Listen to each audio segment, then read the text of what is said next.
All right, friends, welcome back to art class. Today we are going to get started on our clay lily pad lesson, and you can also add extra details to it as well. We're going to get started in this red circle stage. Remember, we cannot start and finish a clay project in one day. There's so many steps in between, and after we make our lily pad, it will sit out in the air to dry. Then I'm going to fire it in my kiln. Next week we'll glaze it, I'll put it back in the kiln, and then we'll have our finished piece. First, you're going to start out with a large ball of clay that you will need to take some off of. So you're going to have something the size of a golf ball and then a larger piece. You're going to roll it in the palms of your hand, and then we're going to start flattening it out to make a slab. This right here is too thick. I need to keep going. And every time you push, you need to flip it over so it doesn't stick to your clay mat. You want something the thickness of about one of your pinky fingers or so. You also don't want it too thin, so if you squish it down too much, you may have to restart again. Next, I'm going to take one of my plastic knife tools and cut out a little wedge. And I'm going to use a pencil tool to start carving designs into this leaf part of our lily pad. So create any kind of designs or textures you want, if you can think about some kind of leaf. Next, we're going to use some of that extra clay to start making things to attach to our lily pad. I'm going to make a flower, and to make this flower, I'm just making a micro mini little pinch pot, and then I'm using some tools to cut into it and make the petals.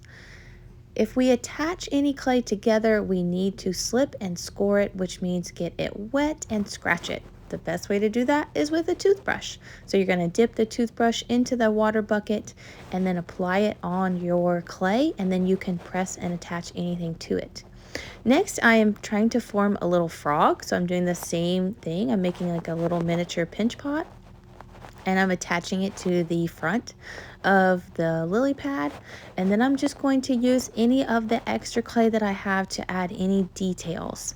So I'm making little coils for the legs of my frog and pinching them and forming them. You can pinch and make and form anything with just your fingers.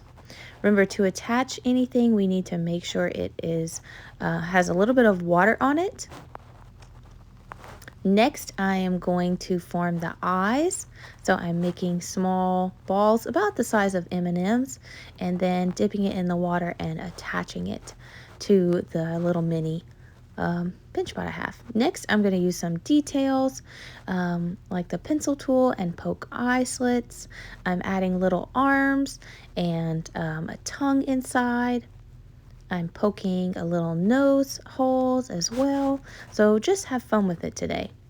The last thing you're going to do is the clay. Sometimes when we carve into it and when we shape it and when we form it, what happens is that if there's any little pieces that are sticking up, I call them clay boogers. If you have any little clay boogers that are sticking up in the kiln, that will be sharp. So at the very end, before you give it to me, the very last thing you're going to do is you're going to get your fingers a little bit wet, and then you're going to start smoothing out your clay. So any of those little clay boogers, you're going to want to wipe them and smooth them down. You're going to want to make sure everything is checked and everything is pressed into the clay. If it's sticking out too far and if it's not pressed in correctly, it will fall out. When you're done, bring it to me and